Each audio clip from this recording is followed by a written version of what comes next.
민수기 14장 애굽으로 돌아가자라는 제목으로 말씀 전하겠습니다.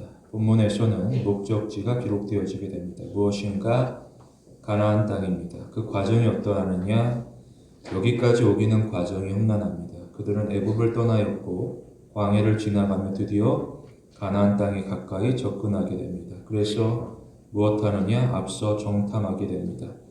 두 가지를 살펴보는데 가나안 거민을 확인합니다. 그리고 가나안 성읍을 돌아보게 됩니다. 그리고 보고하게 됩니다. 뭐라고 하느냐? 다수의 정탐꾼이 반대하게 됩니다. 그 이유가 무엇인가? 자신들이 보기에 가나안 성읍은 강합니다. 그리고 자신들이 보기에 가나안 성읍은 견고합니다. 그래서 그들은 자체적으로 결론을 내리게 됩니다. 무엇인가? 가서는 안 될 것입니다.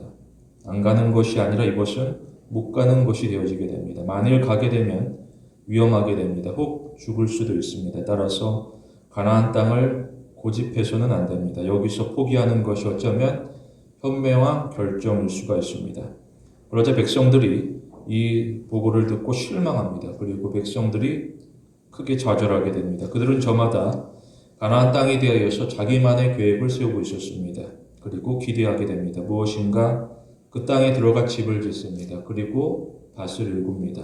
그리고 목장을 마련합니다. 그들이 해야 될 일이 많고 그들이 해야 될 일을 돌아보게 되면 설레이는 마음을 감출 수가 없습니다. 그래서 광야의 힘든 시간들을 버티며 견디게 됩니다.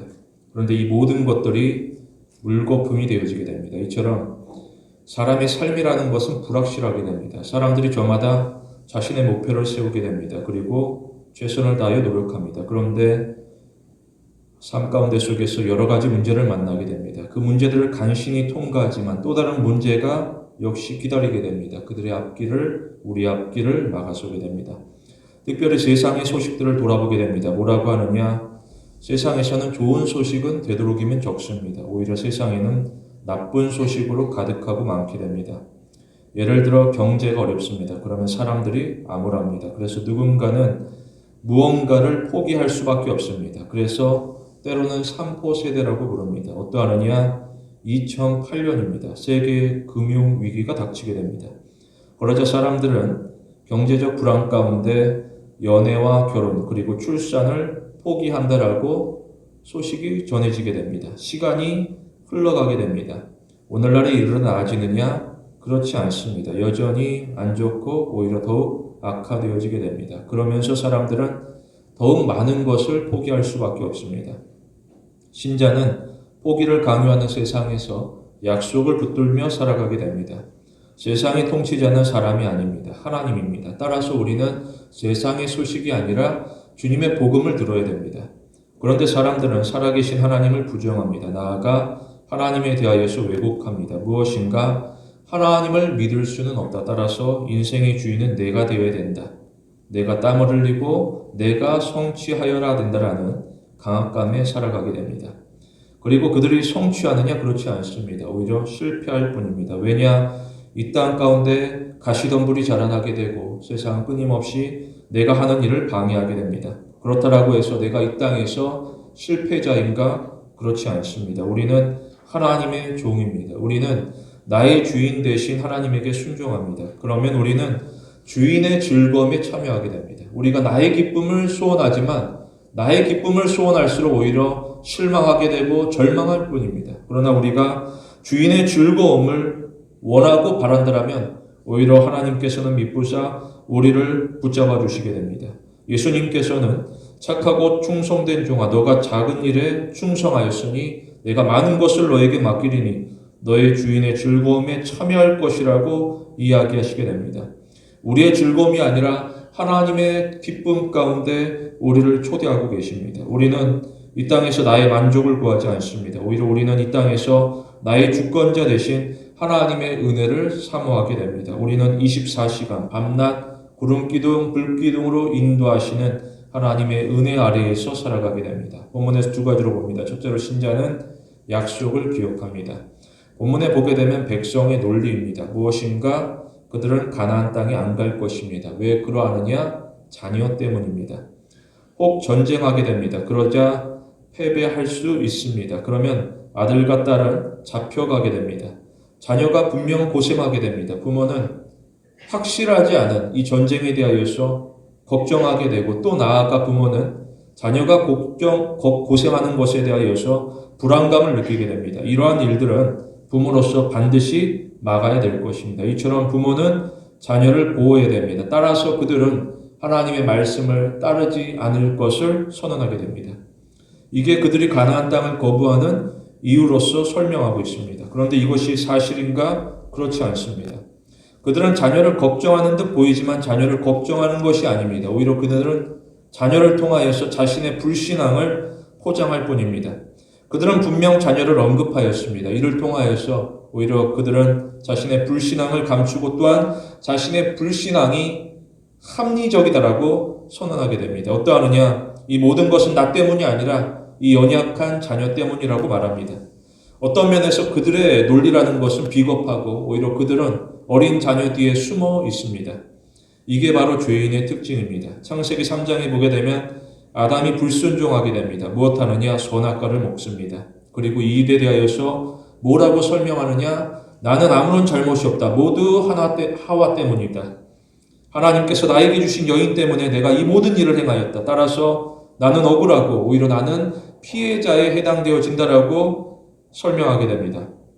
이처럼 이스라엘이 자기 나름대로 내가 생각하는 대안들을 제시하게 됩니다. 무엇인가? 다시 애굽으로 돌아가자입니다. 그러면 우리의 앞에 닥쳐진 이 문제는 자연스럽게 해결될 것을 그들이 말하고 있습니다. 정말 그러느냐? 그렇지 않습니다. 애굽은 지난날의 실패를 상기하며 더욱더 강하게 몰아붙이고 억압할 것입니다. 이스라엘이 당하게 될 고통은 심각하고 또한 그들의 고통은 대대에 이어질 것입니다. 그러면 자녀들은 과연 어떻게 될 것인가? 자녀들은 평생 동안 노예입니다. 자녀들은 짐승보다도 못한 대우를 받게 될 것이고 그 끔찍한 현장 가운데 오히려 자녀들을 이끌고 갈 뿐입니다. 그런데도 그들은 강하게 주장하게 됩니다. 이것이 모두 자녀를 위한 일이라고 설명하게 됩니다. 이러한 일이 얼마나 많이 있습니까? 자녀를 위한다라고 하지만 실제로는 하나님을 떠나서 세상으로 돌아가고 오히려 앞장서서 끌고 가는 경우들이 있습니다. 사람들이 말에는 능합니다. 그러나 실천에는 약하게 됩니다. 내가 나의 논리대로 설명한다라고 하지만 오히려 그 논리대로 실천을 따라가느냐? 그렇지 않습니다. 오히려 그 논리 가운데 속에서 자신을 감추고 위험을 피하고자 합니다. 이처럼 실상 자녀를 위하는 것이 아니라 오히려 그들은 눈앞에 닥쳐진 위험을 본인들이 피하고자 하게 됩니다. 신자는 위험을 감수하게 됩니다. 신자는 세상의 압제자에게 복종하지 않습니다. 오히려 신자는 인자하신 하나님에게 자신의 미래를 맡기게 됩니다. 주목할 것은 신자에게 있어 미래는 하나뿐이라는 것입니다. 무엇인가? 바로 평안입니다. 그 출처는 약속입니다. 예수님께서는 제자들에게 나의 평안을 너희에게 주노라라고 이야기합니다. 너희의 평안을 너희가 쟁취하라가 아니라 나의 평안을 너희에게 주노라. 너희가 어떠한 모습이든지 어떠한 환경이든지 어떠한 영향이든지 아무런 상관없이 내가 너희에게 주는 평안, 반드시 허락되어지는 평안을 약속하시게 됩니다. 이어서 예수님은 내가 너희에게 주는 것은 세상이 주는 것과 같지 아니하리라. 너희는 마음에 근심하지도 말고 두려워하지도 말라라고 이야기하고 있습니다. 전적으로 주님께서 보증하셨고 주님께서 주시기 때문에 나 자신을 돌아보면서 내가 어떠하든지 상관하지 아니하고 그 마음 가운데 근심과 두려움으로 무너지는 것이 아니라 오히려 더욱더 주님을 바라보게 됩니다. 따라서 신자는 주님께서 약속하셨기 때문에 걱정하지 아니하고 오히려 약속을 붙들며 살아가게 됩니다. 그런데 사람들이 어떠하느냐? 사람들은 성경의 약속을 믿지 않습니다. 대신 내 눈앞에 보여지는 현실을 관찰하며 또한 평가하게 됩니다.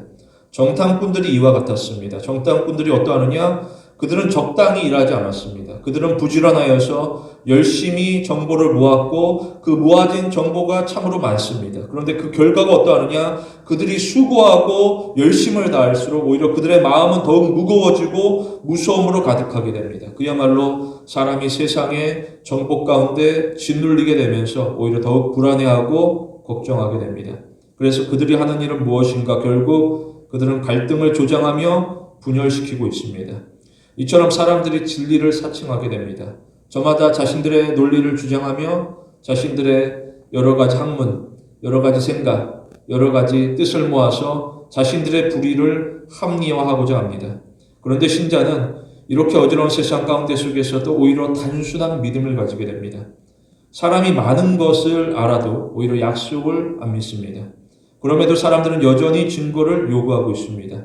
그들을 돌아보게 되면 그들의 중심이라는 것은 나 자신입니다. 그들은 나를 기준으로 하여서 자신의 시선으로 세상을 바라보게 되고 또한 자신의 지식을 따라서 세상을 해석하고 평가하게 됩니다. 그래서 무너질 수밖에 없습니다. 또 나아가 그들은 하나님의 뜻에 대하여서 끊임없이 의문을 제기하게 됩니다. 더 많은 증거를 요구하지만 실제적으로는 하나님의 계획에 대하여서 믿지 아니하고 의심을 제기하게 됩니다. 그런데 신자의 중심은 무엇인가? 신자의 중심은 하나님입니다. 우리는 하나님의 시선으로 세상을 바라봅니다. 그리고 우리는 하나님의 관점으로 세상을 해석하게 됩니다. 그러므로 사람들이 보는 것과 우리가 보는 것은 전혀 다릅니다. 마태복음 14장에 보게 되면 어두운 밤 가운데 제자가 바다를 건너가게 됩니다. 풍랑이 불어닥치게 되는데 제자들이 무서워 떨 수밖에 없습니다. 그 눈앞에 펼쳐지는 광경은 두려움 가운데 사로잡힐 수밖에 없습니다. 그런데 예수님께서 바다 위로 걸어오셨고 베드로가 이를 보고 주여 만일 주님이시거든 나를 명하사 물 위로 오라 하소서라고 간청하게 됩니다. 그러자 예수님께서는 그를 부르시고 오라고 이야기하시게 됩니다. 그러자 베드로는 배에서 내려 물 위로 걸어가게 됩니다. 그의 시선은 오직 예수님을 향하게 됩니다. 그러자 그 불어닥치는 풍랑이 아무것도 아닌 것이 되어지게 됩니다. 우리가 예수님에게 집중하면 집중할수록 세상에 무언가가 보이는 것이 아니라 오직 예수님만 보일 뿐입니다. 그런데 아주 잠시 예수님을 놓치게 됩니다. 베드로가 부주의하게 됩니다. 그러자 즉시 그의 눈으로 바람이 불어닥치는 게 보이게 됩니다. 사나운 풍랑 가운데 속에서 그는 현실과 마주하고 있었고 오히려 그 순간 가운데 속에서 예수님을 놓치고 이 땅 가운데 속에서 무서워 떨며 바다 가운데 세상 가운데 빠져들게 됩니다. 우리는 말씀을 듣게 됩니다. 그리고 우리는 보이지 않는 하나님을 믿음으로 바라보게 됩니다. 특별히 우리는 하나님을 향하여서 온전한 신앙으로 시선을 고정해야 될 것입니다. 여전히 우리는 거친 세상 가운데 속에서 수많은 바람과 수많은 풍랑을 바라보게 됩니다. 그러나 우리는 거친 세상에서 흔들리지 아니하게 됩니다. 왜냐? 우리의 중심 가운데 하나님께서 살아계시기 때문입니다. 그런데 누구는 마음을 완전히 닫아버립니다. 무엇하느냐? 그는 단지 폭풍이 지나가기만을 기다리게 됩니다. 이 거친 폭풍이 지나가면 나는 그때에 안전할 것이다. 그런데 이게 지혜로운 것인가? 오히려 어리석은 일을 행하고 있습니다. 그는 지금 하나님께서 주신 기회를 놓치고 있습니다. 그는 임박한 하나님의 은혜 앞에서 오히려 스스로 돌아서게 됩니다. 우리는 베드로와 같이 도전해야 될 것입니다. 때로는 우리가 신앙 여정 가운데 실수할 수 있고 또한 실패할 수 있습니다. 그럼에도 불구하고도 괜찮습니다. 예수님께서는 믿음이 적은 자에 대하여서 물리치지 아니하시고 오히려 우리의 손을 붙잡아 주시고 일으켜 세우시게 됩니다. 우리는 하나님을 의지하는 법을 배워가게 됩니다. 우리가 연약할수록 하나님은 우리를 긍휼히 여깁니다. 우리는 하나님의 은혜로 말미암아 다시금 일어서며 또 나아가 하나님의 은혜로 말미암아 기쁨이 넘치게 됩니다. 우리 모두 날마다 믿음이 성장하는 삶을 소망하게 됩니다. 둘째로 신자는 약속을 따라서 순종합니다. 본문에 보게 되면 백성의 또 다른 논리입니다. 무엇인가? 그들은 여전히 가나안 땅에 안 갈 것입니다. 왜 그러하느냐? 하나님 때문입니다. 상대는 돌아보면 거인이고 나 자신을 살펴보면 메뚜기에 불과하게 됩니다. 싸워본다라고 하지만 이것은 싸움이 될 수 없습니다. 질 것이고 또한 그것은 반드시 질 싸움이 되어지게 됩니다. 그런데도 불구하고 하나님께서는 자꾸만 이 불합리한 싸움에 재촉하게 됩니다. 그러자 백성들은 화가 나게 되고 그들은 강하게 항의하게 됩니다. 무엇하느냐? 백성들은 하나님 앞에서 돌을 들고서 위협하게 됩니다. 이처럼 그들은 자신이 가진 힘을 과시하게 됩니다. 그러면서 상대를 굴복시키고자 합니다. 이에 모세가 경고합니다. 그리고 그들 가운데 권면하게 됩니다. 그럼에도 이스라엘은 모세의 권면과 권고를 무시하게 됩니다. 신자가 고난에 처해 있더라도 두려워하지 말고 또한 인내해야 될 것입니다. 고난은 돌아보면 나름대로의 유익이 있습니다. 무엇인가? 고난 가운데 신자가 성장하게 됩니다.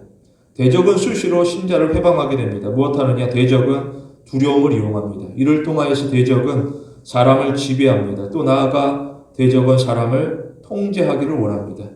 그러자 무슨 일이 일어나게 되느냐? 분명 그들은 현재 가운데 살아가고 있습니다. 바로 가나안 땅 눈앞에 보이게 됩니다. 그런데 이 백성은 여전히 과거로 돌아가고자 합니다. 무엇인가? 그들은 거친 광야를 지나왔지만 하나님의 은혜 가운데 24시간 하나님께서 도우심으로 말미암아 가나안 땅까지 이르렀지만 오히려 그들은 하나님의 인도하심이 아니라 오히려 애굽의 종살이 되었던 삶에 대하여서 그리워하며 돌아가기를 사모하게 됩니다. 이처럼 사람이 하나님을 믿음으로 말미암아 일어나는 변화에 대하여 주저하게 됩니다. 신자는 하나님께서 여기까지 이끄신 바 현재를 살아가게 됩니다. 지금이라는 것은 선물입니다. 여기까지 다른 누구가 아니라 하나님께서 인도하셨습니다. 이거는 사람의 상상이 아닙니다. 오히려 우리가 마주하는 실제가 되어지게 됩니다. 신자는 우리 삶의 기록을 점검해야 됩니다. 그리고 진실과 비교하게 됩니다. 무엇인가? 하나님께서는 말씀하셨고 또 나아가 하나님께서는 성취한다라는 사실입니다. 출애굽기 5장에 보게 되면 모세가 바로에게 찾아가게 됩니다. 뭐라고 하느냐? 모세는 우리가 광야에 가서 절기를 지킬 것이라고 말합니다. 그러자 바로가 어떻게 하느냐? 그날에 명령하기를 이스라엘 백성이 게으르니 그들의 노동을 그들의 강도를 더욱 높이자라고 명령하게 됩니다. 그러자 이스라엘이 두려움에 빠지게 되고 무엇하느냐? 그 즉시 하나님을 향한 예배를 포기하게 됩니다. 그리고 나아가 모세에게 찾아가 비난하게 됩니다. 돌아보게 되면 나는 아무런 잘못이 없는데 전부 모세 때문에 이러한 일을 당하였다. 마치 아담과 같이 나는 피해자일 뿐이라고 주장하고 있습니다. 그들은 하나님 앞에 부르짖었다라고 하지만 하나님을 향한 예배를 놓치게 되고 오히려 자신들의 죄악에 대하여서 정당화하는 모습을 보여주게 됩니다. 그들이 보기에 이 모든 일들은 안 되는 일로서 그들 스스로 단정짓게 됩니다. 그런데 하나님께서는 이스라엘을 포기치 아니하게 됩니다. 오히려 하나님은 하나님 앞에서 두려워 떨며 돌아서기를 원하는 그들을 위하여서 하나님께서 일하시게 됩니다. 하나님께서 그들을 붙잡고 계십니다. 유의할 것은 하나님은 사람의 방식대로 일하지 않는다라는 것입니다. 오히려 하나님은 하나님의 방식대로 일하게 됩니다. 그게 무엇인가? 성경에 보게 되면 10가지 재앙입니다. 하나씩 살펴보게 되면 피, 개구리, 이, 파리, 악질, 독종, 우박, 메뚜기, 흑암 그리고 장자의 죽음에 이르게 됩니다. 하나하나 살펴보게 되면 하나님의 일이라는 것은 그 하나 자체로도 사람의 생각을 뛰어넘을 만큼 크고 놀라운 일이 되어지게 됩니다. 그런데 하나님께서는 그 크고 놀라운 일들을 오직 이스라엘을 위하여서 한꺼번에 쏟아 부으시게 됩니다. 따라서 신자는 하나님을 자신의 생각 안에 가두어서는 안 됩니다. 오히려 신자는 전능하신 하나님을 믿고 따라갈 뿐입니다. 이처럼 신자가 역경 가운데 속에서 성장하게 됩니다. 시련이 다가오게 되는데 어떠하느냐? 대적은 구경만 하지 않습니다. 오히려 대적은 그 시련 가운데 우는 사자와 같이 달려들게 됩니다.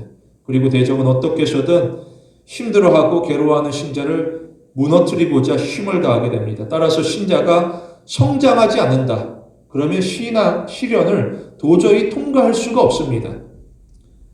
특별히 돌아볼 것은 고난 없는 영광이라는 것은 이 땅에 없다라는 것입니다. 영광을 사모하게 되면 고난을 반드시 거쳐가야 됩니다. 예를 들어 여리고성 전쟁을 돌아보게 됩니다. 무엇인가 승리는 그냥 주어지지 않았습니다. 승리는 하나님을 믿는 절대 순종 가운데 허락되어지게 됩니다. 따라서 신자는 순종을 가볍게 여기지 않습니다. 우리는 하나님 앞에서 먼저 순종합니다. 그런데 오늘날 많은 사람들이 하나님 앞에 순종하기보다 먼저 복을 구하게 됩니다. 순종이라는 것은 다음 일로서 복이 먼저 주어지기만을 바라면서 결국 돌아보게 되면 그들은 순종을 등한시하게 됩니다. 이것은 마치 독이 든 사과과도 같습니다. 처음 먹을 때는 달콤해 보이지만 그것은 오히려 사람을 점점 망가뜨리게 됩니다. 사람이 성장하는 것이 아니라 오히려 사람이 세상의 유혹에 속아 종속되어지게 됩니다. 신자는 하나님의 계획을 따라가게 됩니다. 사람이 하나님을 인도하는 것이 아니라 언제나 하나님이 신자를 인도하게 됩니다. 그 목적지가 어딘가? 그것은 단순히 우리가 바라는 소원, 가나안 땅이 아닙니다. 오히려 하나님께서 원하시는 목적지는 하나님을 향한 순종이 되어지게 됩니다. 어느 곳에서든지 순종하는 그 땅 가운데 하나님께서는 임하시고 비록 광야라 할지라도 복된 땅이 될 것을 하나님께서 친히 보여주시게 됩니다. 그런데도 사람들은 결과만을 바랍니다. 사람들이 바라는 것이 무엇인가? 실제로 돌아보면 그들이 바라는 것은 하나님이 아니라 결과를 신봉하게 됩니다. 그런데도 하나님께서는 신자를 사랑하셨고 오히려 결과가 아니라 과정을 요구하시게 됩니다. 우리는 하나님께서 허락하신 과정 가운데 속에서 믿음으로 우리가 할 수 있는 모든 일을 행해야 됩니다. 그러면 하나님께서 간섭하십니다. 무엇하느냐? 하나님 역시도 사랑으로 하나님이 할 수 있는 모든 일을 행하시게 됩니다. 비교하게 되면 우리가 하는 일은 지극히 작고 사소할 뿐입니다. 그런데 하나님이 하시는 일은 무한하고 한계가 없습니다. 예를 들어 광야에서 만나와 메추라기를 그들이 먹게 됩니다. 모세조차도 이 기적 앞에서는 깜짝 놀라게 됩니다. 과연 광야에 그들이 양식이 있을까? 특별히 고기를 먹을 수 있을까? 아무리 생각해도 논리적으로 납득이 되지 않는데 하나님께서 일하신다.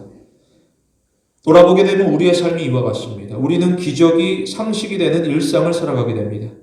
광야에서 새로 태어난 자녀에게 있어 만나라는 것은 그들에게 새로운 것이 아니라 일상입니다. 놀라운 것이 아니라 당연한 일이 되어지게 됩니다. 우리에게 있어 하나님의 은혜가 이와 같습니다. 우리는 하나님의 은혜 아래에서 새로운 삶을 살아가고 있고 또한 우리는 하나님의 품 안에서 새롭게 태어나게 됩니다.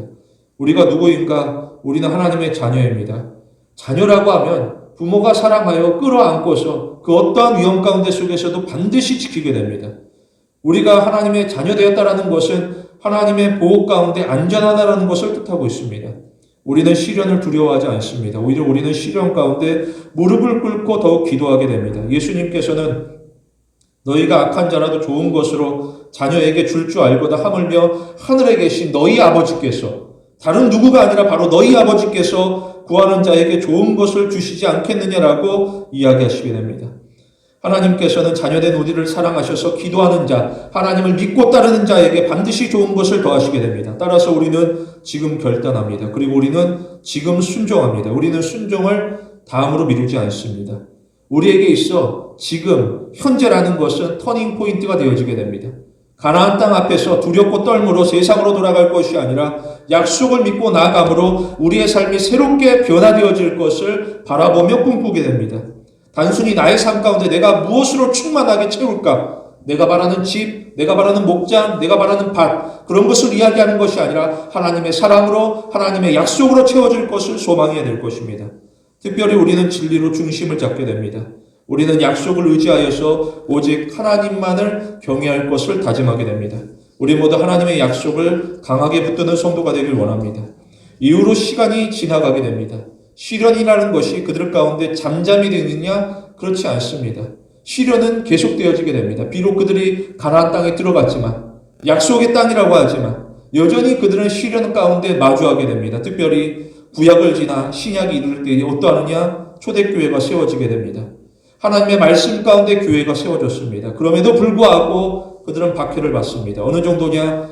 교인은 박해 가운데 흩어질 수밖에 없습니다. 그럼에도 박해는 잦아들지 않습니다. 오히려 핍박이라는 것은 전국적으로 확산되어지게 됩니다. 이게 바로 교인의 현실이고 지금이 되어지게 됩니다. 교인들이 무서워하게 되고 숨을 곳을 찾지만 더 이상 숨을 곳이 없습니다. 이때에 사도들이 권면하게 되는데 뭐라고 하느냐? 사도들은 고난을 피하는 100가지 방법 이런 것을 설명하지 않았습니다. 오히려 사도들은 교인들을 향하여서 묵묵하게 신앙을 끝까지 지킬 것을 당부하게 됩니다. 교인들은 사도의 권면을 들었지만 겁이 나고 두려워 떨 수밖에 없습니다. 그런데 교인들은 두려움 중에서도 움츠리는 중에서도 오히려 세상과 구별되는 삶을 살아가기를 소원하게 됩니다. 그것이 특별히 나중이 아니라 지금이 되어지게 됩니다. 나의 상황이 나아지면 내가 하나님을 더 열심히 섬기겠다. 잠시 나는 배교하겠다. 그런 것이 아니라 지금 현재 가운데 속에서 힘들고 두렵고 나의 삶이 어려울지라도 나는 하나님을 섬기겠다. 이를 통하여서 교인은 세상 가운데 주님의 약속을 드러내게 됩니다. 예수님께서는 세상에서는 너희가 환난을 당하나 담대하라. 내가 세상을 이겼노라라고 이야기하게 됩니다. 세상을 이기신 예수님을 우리는 따라가게 됩니다. 우리는 예수님을 바라보게 됩니다. 예수님이 어떠하느냐? 예수님께서는 순종하셨습니다. 예수님께서는 고난을 피하지 않았습니다. 이로 말미암아 예수님께서 최후 승리하셨습니다. 따라서 우리도 순종합니다. 우리도 고난에 대하여서 피하지 않습니다. 그러면 하나님께서는 우리를 불쌍히 여기시게 됩니다. 신자가 결단하게 되는데 신자가 결단해야 될 것은 신자는 세상의 편에 서지 않는다라는 것입니다. 세상이 뭐라고 하든지 세상 가운데 돌아갈 것을 소원하지 아니하고 오히려 신자는 하나님 편에 서서 하나님 앞에서 믿음 지키기를 강구해야 될 것입니다. 이것이 바로 옳은 일이 되어지게 됩니다. 그런데 사람들은 하나님의 편에 서지 않습니다. 오히려 사람들은 하나님을 적대시하게 됩니다. 이런 경우 악인의 최후는 정해지게 됩니다. 무엇인가? 바로 멸망입니다. 악인은 심판을 피할 수가 없습니다. 따라서 신자의 관심이라는 것은 자신의 안위가 아닙니다. 오히려 신자의 관심은 주님의 영광, 주님의 기쁨이 되어야 됩니다. 이처럼 신자는 삶의 목적이 다릅니다. 후에 누가 판단하느냐? 바로 하나님께서 우리를 판단하시게 됩니다. 사람은 누구나 하나님의 심판대 앞에 서게 됩니다. 우리는 이 땅에서 하나님을 알아가고 있습니다. 그리고 우리는 하나님과의 관계가 더욱 깊어지게 됩니다. 우리가 하나님과의 관계가 깊어지지 아니하면 마지막 그날에 이르렀을 때 우리는 굉장히 난감할 것입니다. 그런데 우리가 하나님과의 관계가 이 땅에서 더욱 깊어지면 어떠하느냐? 그날에 하나님은 우리를 외면하지 않습니다. 오히려 우리를 알아보시고 우리를 향하여 환하게 웃으시며 안아주시게 됩니다. 그러므로 우리가 이 땅에서 무엇할 것인가? 우리의 소원을 말하기보다는 하나님과의 사랑이 더욱 깊어지기를 소망하게 됩니다. 따라서 우리는 참고 견디게 됩니다. 나아가 우리는 소망을 품게 됩니다. 어떠하느냐? 하나님께서는 우리를 놓치지 아니하시고 역사하시게 됩니다. 따라서 우리는 잠들지 않습니다. 오히려 우리는 어두운 시대에도 깨어 있습니다. 특별히 우리는 믿음의 본을 보여야 될 것입니다. 자녀 가운데 뒤에 숨는 것이 아니라 자녀 앞에서 믿음의 본을 보여야 될 것입니다. 그게 무엇인가? 데살로니가 전서에 보게 되면 우리는 항상 기뻐합니다. 그리고 우리는 쉬지 아니하고 기도합니다. 그리고 우리는 범사에 감사합니다. 이게 무슨 뜻인가? 우리는 나의 수고가 아니라 하나님의 은혜로 살아가고 있음을 세상 가운데, 만방 가운데 고백하게 됩니다. 다시 말해 우리는 대적과 우리를 노려보는 대적 앞에서 하나님께서 신실하게 신자를 보호하신다라는 사실을 드러내야 될 것입니다. 따라서 우리는 용기를 가져야 됩니다. 우리는 이 땅에서 혼자인 듯 보이지만 혼자가 아니라 신앙 여정 가운데 하나님과 함께하게 됩니다. 우리는 세상이 주는 즐거움을 쫓아갈 것이 아니라 하나님께서 나와 함께 하시니 하나님이 주시는 기쁨을 사모하며 따라가야 될 것입니다. 이미 하나님께서는 진정한 평안을 준비하고 기다리고 계십니다. 우리는 우리의 삶을 전적으로 하나님께 맡기게 됩니다. 우리 모두 우리에게 주어진 날을 소중하게 여기며 하나님에게 충성하는 성도가 되길 원합니다. 말씀을 맺겠습니다. 우리가 간구하는 바 우리는 나의 뜻이 이루어지기를 원하지 않습니다. 세상에서 사람들은 나의 뜻이 이루어지기를 원합니다. 그러나 우리는 세상과 다르게 하나님의 뜻이 이루어지기를 간구하게 됩니다. 그리고 이것이야말로 진정 복된 삶입니다. 하나님이 어떠하느냐? 하나님은 우리에게 가장 필요한 것 그리고 가장 좋은 것이 무엇인지를 정확하게 알고 있습니다. 그래서 하나님께서는 준비하셨고 우리에게 허락하시게 됩니다. 우리는 하나님의 판단을 존중합니다. 그리고 우리는 하나님의 은혜를 확신합니다. 우리는 신앙 여정 가운데 흔들리지 말고 하나님 앞에서 최선을 다하여 충성할 뿐입니다. 성도 여러분, 우리의 삶 가운데 오직 하나님의 뜻이 이루어지기를 갈망하는 귀한 신앙의 성도가 되길 원합니다.